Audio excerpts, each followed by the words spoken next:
nggak ada kandidat yang cocok. Mungkin kita perlu evaluasi proses rekrutmen kita. Sekarang kan lagi era digital. Kamu benar sih. Di era dunia digital seperti sekarang, dunia kerja itu semakin kompetitif. Setiap harinya, perusahaan menerima ratusan lamaran kerja. Tapi, yang menjadi pertanyaannya, bagaimana cara kita menentukan kandidat yang tepat di antara semua itu? Nah, teman-teman, disinilah proses rekrutmen dan seleksi berperan penting. Masuk.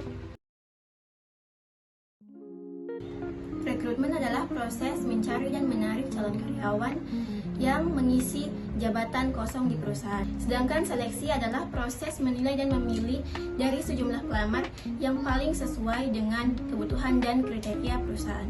Jadi, rekrutmen dan seleksi adalah dua tahap yang paling penting yang saling berhubungan agar perusahaan bisa mendapatkan SDM yang berkualitas. Proses rekrutmen dilakukan dalam beberapa tahap.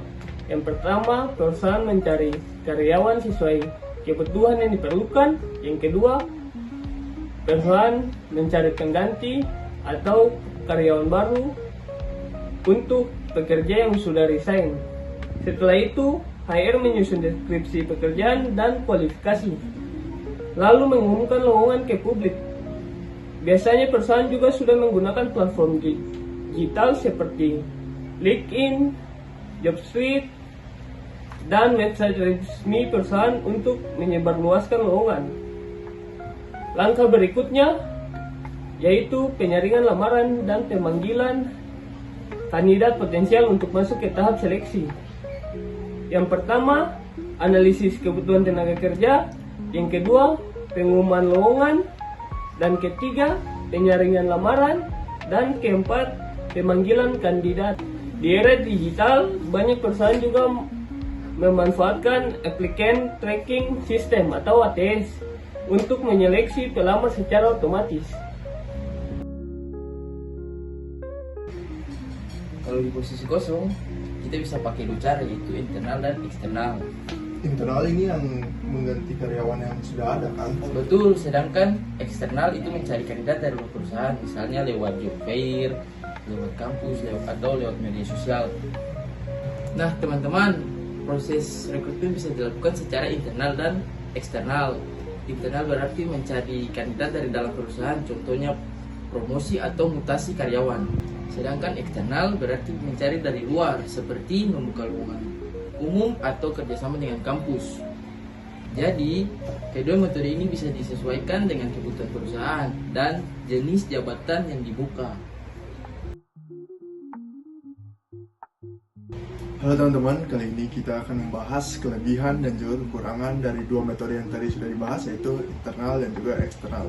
Yang pertama, metode internal. Metode internal kelebihannya adalah proses yang cepat, hemat biaya, dan juga bisa memotivasi karyawan. Tapi kekurangannya bisa membuat lingkungan kerja stagnan atau muncul rasa iri. Sedangkan stagnan itu sendiri berarti seperti tidak ada kemajuan, peluang atau pertumbuhan, simpelnya yang begitu-begitu saja. Yang kedua, ada eksternal. Eksternal memberi kesempatan pada ide-ide baru atau talenta segar, namun biayanya yang lebih tinggi atau membutuhkan waktu yang lama untuk beradaptasi dengan culture perusahaan. Untuk proyek jangka pendek, kita juga bisa pakai alternatif seperti outsourcing atau tenaga freelance. Iya, sekarang banyak platform online kayak Freelancer atau Upwork yang bantu perusahaan freelancer untuk sesuai kebutuhan perusahaan. Benar, alternatif ini fleksibel dan cocok untuk perusahaan yang ingin efisiensi biaya dan waktu. Saya akan menjelaskan sedikit mengenai outsourcing dan juga freelance. Nah, kalau outsourcing sendiri itu merupakan praktik perusahaan dalam menyewa tenaga luar melalui perusahaan lain atau agen dengan tujuan agar mereka dapat mengerjakan tugas internal dari perusahaan. Contoh dari outsourcing itu sendiri seperti jasa atau layanan kebersihan, keamanan, administrasi, dan juga customer service. Sedangkan freelance itu merupakan model pekerjaan di mana seseorang bekerja secara mandiri untuk berbagai klien tanpa terikat kontrak jangka panjang. Pekerjaan ini atau freelance ini dia menawarkan fleksibilitas dalam menentukan waktu dan juga lokasi kerja, sehingga memungkinkan individu yang melakukan freelance ini untuk menetapkan tarif sendiri berdasarkan dengan keahlian dan pengalaman yang mereka miliki. Nah teman-teman, dengan kedua alternatif ini, perusahaan bisa menilai kemampuan calon lebih fleksibel sebelum merekrut pekerja tetap. Seleksi dilakukan untuk memastikan karyawan yang dipilih benar-benar sesuai. Kita menilai karyawan melalui kepribadian, kemampuan komunikasi, serta kesesuaian budaya perusahaan.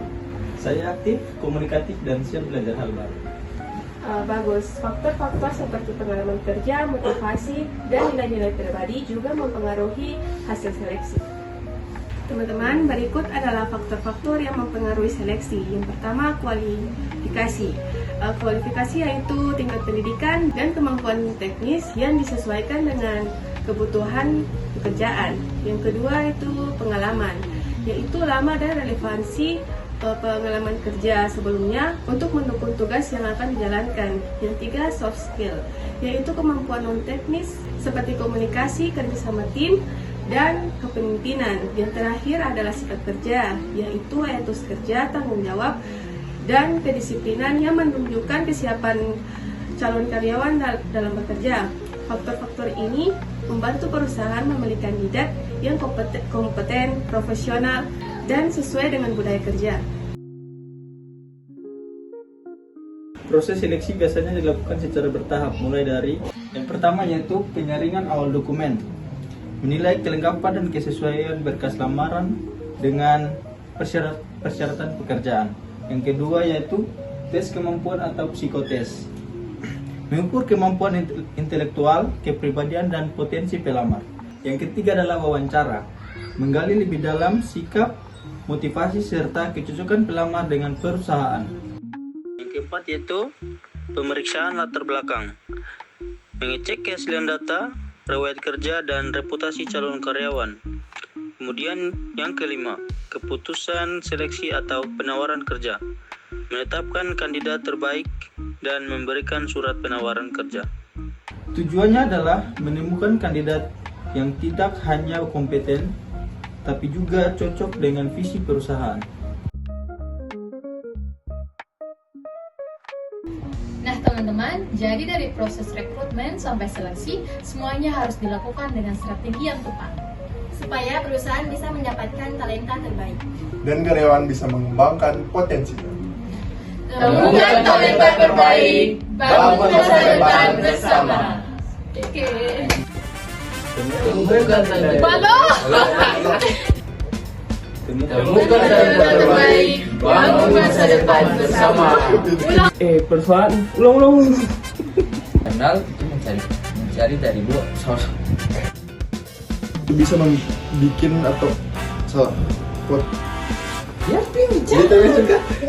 saya aktif. Awal dokumen yaitu menilai